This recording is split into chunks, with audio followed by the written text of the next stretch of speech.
said about the fire comes from the sky in Israel and it's going to open up. For 7 years, the people are going to die. Nobody touch the bone. Is that what is going to happen now? First of all, it's already started. It started. But where is going to happen? It says in Israel it's happening? In Israel, nothing is going to happen. Where is it that it's going to happen? Gog and Magog is the war around the entire world. But where is going to be happening? Here? Everywhere. Gog and Magog is mainly concentrating, that the prophecy says, in the land east of Yerushalayim. That's why it's in Syria. Yeah, where is it? Syria. That's what is happening now? You see? Open the news. And for 7 years, nobody is going to... Gog and Magog already started, if you didn't notice. Yeah. Okay. I mean, you don't have to be a genius. Open the news. You see Gog and Magog started. And it's going to continue for the next 7 years? Wait, what? It's going to continue for the next 7 years? According to all the sources, Gog and Magog started in Tafshin Ayin Gimel. This is 2012, 2013. So, Another 4 years? I don't know. Some opinions say that Gog and Magog started in Tafshin Ayin in 2010. So, the point is not how many years and who's going to die. The point. The Jerusalem is going to be under the Goyim, the Arabs. They're going to take it over for 9 months. When that is going to You can look at it that it's already now happening. Nobody's allowed to pee in Israel without the government of America approving. It's happening right now. I'm saying, if you want to look at it in a very refined way, nothing moves in Israel without them calling Obama and getting approved. Since when? No? Yeah. Now you want to build a veranda in Yerushalayim, they need to get the approval from the Americans. So, 4 years ago, Israel wanted to bomb Iran. America said no. Israel says, okay, no. So, when is going to be released? They say when Mashiach is going to come, it's going to be released. Going to happen that, Excuse me? so Jerusalem is going to be released very soon then now? No, it's under As soon as Mashiach comes, then we're going to be released. It's happening this year? After the Yom? I hope it's going to happen now. I don't know why it's still so delayed. So, but should we go to Israel right now or should we wait until a few more years? If you ask me, go right now. Yeah. So we should buy something there now in Israel to home there. If you can buy, then buy. We can buy there. So the money that we have in America, we should not do any more investment here. We should take the money. You know that somebody emailed me 2 months ago, one of my students, and he told me that one of his friends somehow got in touch with Rav Kanievsky in Eretz Israel and asked him if he should invest in a certain company here in America. And Rabbi Kanievsky told him, not only don't invest in the company, don't even invest in America, and if you invest in anything, invest it in Eretz Israel. So my student called me to ask me if it's a good answer. So we should start. So I told him, you're asking me, that one of the biggest rabbis in the world, in our generation, tells you something, you're asking me if it's good. Yes, it's a good answer. So if the leader of one of the leaders of the generation told him, pack your bags, invest in Israel, that's it. There's nothing to invest in America. Well, what's to invest in here? The only thing to invest in America is only Torah and mitzvot. That's it. But if that happens, the electronic magnet, what can we do here? Then we cannot even fly anymore. That's what you can do here. Yeah, you can open the Siddur and start praying. That's what you can do. But where is the underground? Is there a place? It's not for you. The country club is not for you. The country club is for Bill Gates and Mike Zuckerberg and all sorts of... Rabbi, we cannot get our money out of the bank. No. So the money is going to stay there. So how are we going to... It's not funny. Yeah, because there's no... That's, by the way, one of the sections in martial law. What?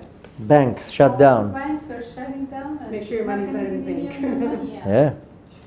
Yeah. When Mashiach comes, we don't need money. Exactly. That's why that's why you need Torah and mitzvot. You don't need land, real estate. That's why smart people, you know what smart people do now? I have a guy he's not so wealthy, but he has money. And he told me the same thing. What should I do? I see what's going on. I have a little bit of money. I told him, take everything you have, liquidate it, sell everything, take the money, go to Eretz Israel, sit in a yeshiva, and all the money that you have, you invest in this yeshiva, and this yeshiva, and that yeshiva, and this synagogue, and this synagogue. Keep yourself money to live, and learn Torah all day long. And he took my advice. He sold everything that he has. He moved to Israel with his wife, with his kids. He has enough money. He told me, for how long do I need reserves? I told him, keep reserves for about 2 years. And the rest, you invest in yeshivot. He could make money by And investing in yeshiva. The investment to the world to come, into the time of Mashiach. Because she said something very smart. When Mashiach is going to come, money is not going to have any value. In 1 second, Mashiach comes, money is going to be toilet paper. There's not going to be value to money. Also, the young girls are going to get married with their soulmates. Yeah, that's the easy thing. Yeah, everything. Easy marriage. Everything will be, Mashiach is going to fix everything. But yeah, I know. But the point is that now, people who are constantly fixated on the money, it's a waste of time. People who are smart now, they take all the money that they have. Because if Mashiach is coming in a month, your money is going to be worth 0. And you could have taken these millions and build yeshivot and buy sifrei Torah and feed poor people. It says in the Gemara, "הרוצה להינצל מחבלי משיח יתעסק בתורה ומילות חסדים." A person, I always put that translation, a person who wants to be saved from the חבלי Mashiach, from the labor, the pain of the coming of Mashiach, will be constantly busy with Torah, mitzvot, and charitable acts. So a smart person now takes all his money and puts it into charity. Why? Because that's what he's going to get back when Mashiach is going to come. That's the investment. The charity in America Bill- or the charity in Excuse me? The charity in America? Israel. or The in what? Israel? The charity in America. Charity. like Charity is charity. It doesn't matter what. Helping a poor person, even if he's on the moon, he's still poor. Yeah, opening a temple here. You do charity is charity. You help a person that is poor. You help a family that is poor. You build a yeshiva. You buy sifrei Torah. Charity. Anywhere. Charity is anywhere. And you buy dividends. You put also charity in Eretz Israel. You buy yeshivot in Eretz Israel. So this is very few. I'm going to be with you in a second. Then very few people have the courage to make a switch in the mind and say, okay. Everything is now swiftly. I was now in Phoenix for a Shabbaton. There's one family there, very wealthy family, that they did tshuva. They're still making millions. Their entire factory is just supporting Torah and mitzvot. Just Torah and mitzvot. They don't drive Mercedes. They drive a Toyota and a Honda. They have normal homes. All the money, only Torah and mitzvot. I sat with the accountant. He told me the accounting is a joke. $20,000 a week for Shabbat meals. Because no normal prices. And all the money is just going into mitzvot. Investing in the business, because the business is producing a lot of money. But the whole family may became religious. Buying sifrei Torah. Investing. Unbelievable. Unbelievable. But you cannot forget that we all here have a lot of expenses that we need to live. We don't. I also have expenses. We don't live luxurious. But you agree with me that I have expenses too? So, I have more kids than you. Of course. we have to. So I also eat. Somebody You know how many people eat on my Shabbat table? A lot. I have to dress 6 kids. Somebody might support. Hashem support, but I work for the Kadosh Baruch Hu. I'm on the payroll of the Kadosh Baruch Hu. I also have expenses. I'm not joking with anyone. I'm not making fun. I also have a house, and I need a car, Mortgage. and I have kids, and they need to eat, and they need to get dressed. it's not easy to live in Israel. I work for the Kadosh Baruch Hu. No, don't say Lashon Hara in Israel. It's not true. That's not nice. People make money. There's more money in Israel than here. People are more successful in Israel than here. They maybe don't have 4-acre homes because there's less places. But in Israel, the economy is 10 times better than America. Neshama and esprit is there, is not here. The thing is that I don't live off air. I eat, I have kids, everything. But I don't run all day long after money. I also have expenses. So I have a job. I work for the Kadosh Baruch Hu. And the Kadosh Baruch Hu signs my check. I don't need big checks. You know what? When you work for the Kadosh Baruch Hu, half your bills are paid. I'm going to tell you one story regarding that. I know you have a question. Last year, we came here. You remember, we lived here in Los Angeles. Some place, doesn't matter where, invited us for Shabbaton. 3 days besides 2 hours a night of sleeping, my mouth did not stop. Okay? Friday night, Saturday morning, the whole Shabbaton. Comes the end of the Shabbaton, my wife tells me, how much they paid you? Told her I didn't ask for money. She was like, why? She says, I don't know. I mean, so she says, no, that's not beseder. It's not okay. You work, it's, you're a speaker. You charge money. Ask for money. We need money. I said, don't worry, Kadosh Baruch Hu pays for everything. Don't worry. She got a little bit upset. 6 months later, we were still stuck here in Los Angeles. So my wife tells me, my kids are going to camp. I don't care if I have money, I don't have money. My kids are going to be in camp. You find how to pay it. My kids are not going to be sitting at home.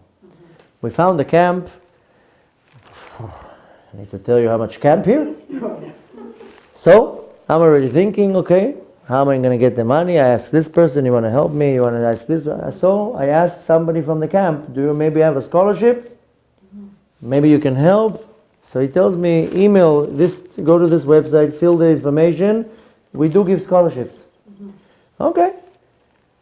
A couple days pass, a week pass. My wife is no, what's with the camp? Well, where are we going to get the money? I told her, don't worry.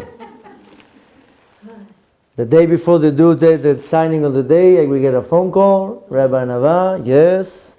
I'm calling from this and this camp, yes. I'm looking at your application. I'm like, Baruch Hashem. So he tells me, do you know who I am? I told him no.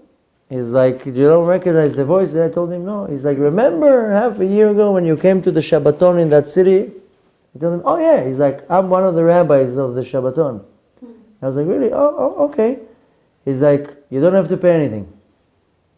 I'm in charge of the scholarships of the camp. Just pay the bus and the registration fee, and everything is covered. For how many kids? For all of them? 4 kids for 6 weeks. You by yourself make a calculation the amount. That's the mitzvah you did. That's because you did. He says you don't have to pay anything. Just pay for the bus. $200 and something. That's it. And the registration fee, which was nothing, which had already paid it. That's because you didn't charge. So if I would charge for the Shabbaton, what would I charge for the Shabbaton? $1,000, $2,000, $5,000? I got free camp for 4 kids for 6 weeks. That's how much it cost? Make a quick calculation. I don't have to tell you what's a camp for kids in Los Angeles. Yeah, that's exactly. Minimum $300 a week times 4, $1,200 a week times that 6 weeks plus the bus, plus the food, plus the this. $1,000. I don't know. I didn't make the calculation. He just told me you don't have to pay. So the Kadosh Baruch Hu tells you, you work for me. I sign the checks. So maybe you don't get it from here, you'll get it from here. So that's what I'm saying. I also have expenses.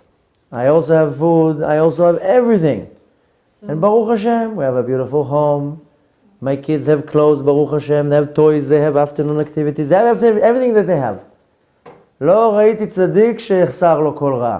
Not that I'm calling myself a tzaddik, but You are tzaddik. no. You are tzaddik. No. But what I'm saying is you do what Hashem tells you to do. Hashem says, I pay the bills. I see a lot of tzaddikim that they suffer for financial. Okay. So, How do you see that there's tzaddikim? You see Rentgen eyes through the neshama? No, they are. I know people that have very long beards. They are Talmid Chacham breastlevs, Okay. and they. There's no black and whites. No, they are really, really nice people. They are really, and they suffer financially. You know, I don't know if you you didn't come in the beginning of the class, and I gave different options why we go through suffering. Sometimes it's from a previous reincarnation. I understand. We've learned that. Okay. Yeah. So that's why sometimes you see a tzaddik and he suffers. Maybe because it's from a previous reincarnation. Are you? Is it good to help this tzaddik? Yeah. If he's a ben Torah, a real one, Yeah. and you support him, it's a very big schut. It's a good. Very big schut. Big schut. If he's a real ben Torah that studies Torah, that has no sins, that keeps Shabbat, that a real one, not some half of them are fake. A real one, it's a very big mitzvah to support. Of course. He actually writes mezuzot. Yeah. He writes checks Yeah. mezuzot, tefillin. And the thing is that another thing is that you weren't in the beginning of the class. First of all, something can happen from a previous reincarnation. Second of all, half of these tzaddikim, they made tshuva. So maybe 20 years ago, he did a lot of problems. Then he made tshuva. Now he's a tzaddik. Now pay the debts. Start paying the debts. But it's good to help them. If he's a real Talmid, really learning, real Baal Torah, then it's a big mitzvah to help him. Huge mitzvah.